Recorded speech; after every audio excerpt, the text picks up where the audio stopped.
สบายดีท่านเคยมีความฝันที่อยากเป็นเจ้าของธุรกิจที่มีพนักงานหลายๆคนเฮ็ดเวียกแทนแม่นบ่ฮู้บ่ว่าคนเฮามี24ชั่วโมงเท่ากันแต่เฮาจะรวยหรือเฮาจะบ่รวยแม่นขึ้นกับว่าเฮาได้ใช้24ชั่วโมงนั้นไปเฮ็ดหยังเคยสังเกตบ่ว่าเป็นหยังเจ้าของธุรกิจที่เป็นแฟรนไชส์หรือว่าเจ้าของธุรกิจที่ว่ามีสาขาดังๆอยู่ทั่วโลกเช่นแมคโดนัลด์หรือว่าพิซซ่าฮัทเป็นหยังเขาเจ้าจึงรวยเนาะมื้อนี้เราจะมาซ้ำแลนำกันเบิ่งว่าเป็นหยังผู้ที่ว่า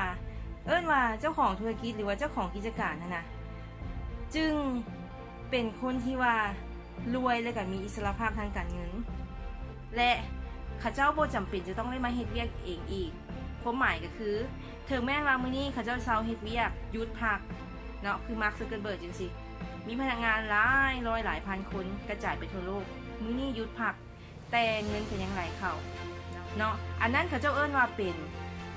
ผลที่มาจากการเฮ็ดเวียกแบบ leverage ก็คือการเฮ็ดเวียกที่ว่าเฮ็ดจังไดก็ได้ให้เวียกนั้นมาได้ผลประโยชน์สูงสุด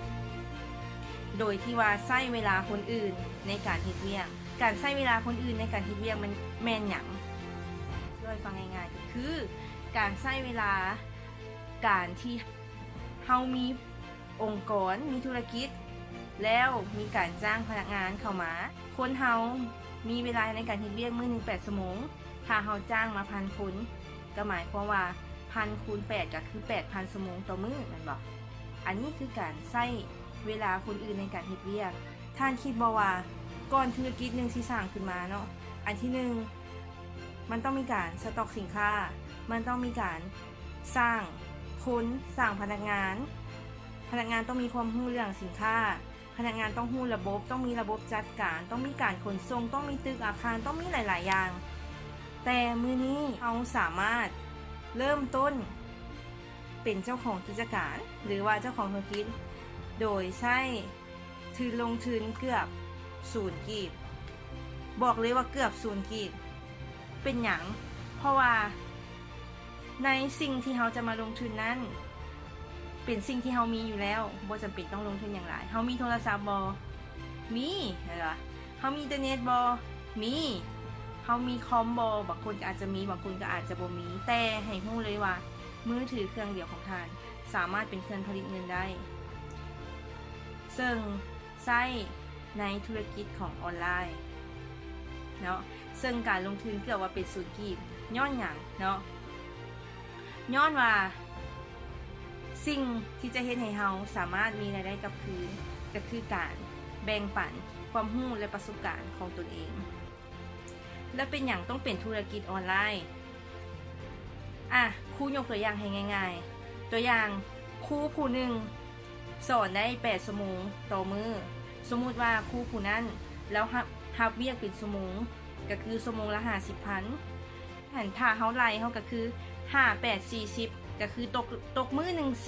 400,000แล้วบ่สามารถเฮ็ดเวียกเกินกว่า 400,000 ได้แม่นตัวเพราะว่าเราเฮ็ดเวียกเต็มแล้วเด้8ชั่วโมงดังนั้นถ้าเราอยากเฮ็ดเวียกอีกเราก็ต้อง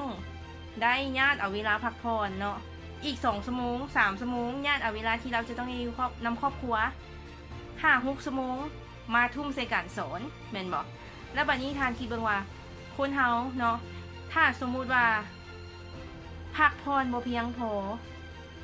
เรื่องปัญหาอย่างสิตามมาสุขภาพแม่นตัวถ้าบ่ได้มีเวลาอยู่กับคนที่รักปัญหาอย่างสิตามมาปัญหาครอบครัวปัญหาสังคมลูกขาดความอบอุ่นครอบครัวไปมีอันอื่นจังซี่เนาะอันนี้ก็คือจุดเสียของการที่ว่าเฮาเฮ็ดเวียกคนเดียวถ้าสมมุติว่าครูผู้นั้นหั่นน่ะเราเก็บหอมรอมริบเราสร้างโรงเรียนแล้วเราจ้างพนักงานมาเป็นครูสอนสิ่งที่เราจะได้ก็คือเราจะได้เงินจากนักเรียนทุกคนที่เข้ามาแต่เราจะต้องได้มีการลงทุนก็คืออันที่1ลงทุนในการจ้างพนักงานเนาะจ้างครูสอนสิมีนักเรียนหรือบ่มีนักเรียนเจ้าก็ต้องได้จ่ายเพราะว่าเจ้าจ้างเข้ามาจะต้องได้ลงทุนใส่อาคารการเรียนเนาะก็คืออาจจะมีการเช่าสถานที่บอกหรือว่าการมีการสร้างอาคารการเรียนการสอน ลงทุนใส่ห้องเรียนอุปกรณ์การเรียนพัดลมเครื่องอำนวยความสะดวกต่างๆห้องน้ำห้องในความปลอดภัยยามประตูเนาะทุกสิ่งทุกอย่างต้องในการลงทุนแต่ยังบ่ฮู้เลยว่านักเรียนสิเข้ามาเรียนบ่สมมุติว่าดังนั้นมื้อนี้การที่ว่าเฮาออกมาสร้างตัวตนหรือว่าการที่เฮามาแชร์แบ่งปันสิ่งดีๆทางโลกออนไลน์มันจะซอยให้เฮาอันที่1เอิ้นว่าเป็นการเฮ็ดเวียกแบบพลังทวีก็คือเฮาเฮ็ดเทื่อเดียวแต่มีคนเป็นแสนเป็นล้านคนทั่วโลกที่เบิ่งเฮาสามารถเบิ่งได้ยามใดก็ได้เวลาใดก็ได้เพราะว่าคลิปเฮาก็ยังอยู่ใน Facebook แม่นบ่อันนี้เป็นเคล็ดลับสำคัญเนาะที่หลักสำคัญเลยของการสร้างพลังทวีในมื้อนี้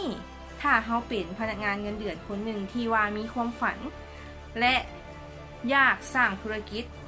ครูบอกเลยว่าเฮามีทางที่จะสร้างธุรกิจนั้นได้เนาะซึ่งว่าเฮาเกิดโชคดีหลายที่ว่าเกิดมาในยุคนี้ที่ว่า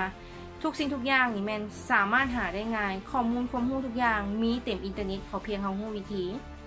และสิ่งหนึ่งที่สำคัญก็คือต้องขอบใจมาร์ค ซักเกอร์เบิร์กที่สร้าง Facebook นั้นขึ้นมาเพราะว่าเฮาบ่ว่าเฮาสิรับหรือตื่นเนาะคลิปของเฮาข้อมูลความรู้ของเฮาที่เฮาได้แชร์ออกไปมันก็จะไปบ่เซาไปหาผู้คนที่ต้องการมันคือที่ครูกำลังเฮ็ดมื้อนี้ครูกำลังออกมาแบ่งปันความรู้มาแชร์ประสบการณ์หลายๆคนถามว่าออกมาเฮ็ดหยังออกมาว่าเพื่อหยังเนาะครูต้องการออกมาเพื่อปิดแสงสว่างให้แก่มนุษย์เงินเดือนที่ต้องการเดินตามฝันของตนเองแต่ก็ยังอยากเฮ็ดเวียกเพื่อสังคมเนาะช่วยชาติช่วยสังคมเนาะยังอยากเป็นพนักงานอยู่แต่ก็ยังอยากมีรายได้เพื่อหาเลี้ยงครอบครัวดังนั้นครูมีวิธีการหนึ่งซึ่งว่ามันเป็นสิ่งที่เฮาสามารถเฮ็ดได้เป็นแบบพลังทวีคือกันกับเป็นเจ้าของกิจการเลยเนาะดังนั้นนี่จะเป็น1เคล็ดลับที่มีอยู่ในคอร์สที่เอิ้นว่าแสงสว่างของมนุษย์เงินเดือนเนาะถ้าท่านใดสนใจอยากศึกษาหาความรู้เพิ่มเติมครูบอกว่าคอร์สนี้คุ้มสุดคุ้มเนาะสำหรับทุกคนที่ต้องการอยากมีรายได้เสริมอยากต้องการที่จะเฮ็ดเวียกอยู่ใส่ก็ได้บอนใดก็ได้บ่อยากไปใส่ไก่ฮู้บ่ว่าบางบอนที่เฮาเป็นพนักงานเนาะบางเทื่อเฮาก็จำเป็นต้องไปต่างแข็งเพื่อที่ต้องการหารายได้มาหาครอบครัวแต่ว่าแน่นอนเฮามีรายได้แต่ว่าเฮาก็ยังอยากอยู่กับครอบครัวดังนั้นถ้าเฮามาเฮ็ดธุรกิจแบบนี้อันที่1บอกเลยว่าเฮาจะเป็นแสงสว่างให้แก่คนที่เขาเจ้าต้องการความรู้หรือว่าแนวคิดดีๆจากเฮาอันที่2เฮาจะกลายเป็นต้นแบบในการสร้างความรู้พัฒนาสังคมเป็นสื่อกลางในการให้ความรู้และก็ข้อคิดดีๆให้แก่คนที่ยังขาดทักษะหรือว่าความรู้ในด้านที่เฮามีตัวที่3สามารถมีรายได้โดยที่ว่าเป็นรายได้แบบ passive income หรือว่าเป็นรายได้ที่เป็นพลังทวีบ่ว่าเฮาสิรับหรือตื่นเฮาก็ยังสามารถมีรายได้เข้ามาเพราะว่าอินเทอร์เน็ตบ่มีมื้อรับเนาะอินเทอร์เน็ต Facebook บ่มีมื้อรับเนาะถ้าไหนที่สนใจก็สามารถคลิกสนใจเข้าอยู่อินบ็อกซ์นี้เนาะแล้วทีมงานจะติดต่อหาอย่าลืมว่าชีวิตเฮาเท่านั้นที่จะเลือกได้เนาะแล้วพบกันในคอร์สบ๊ายบาย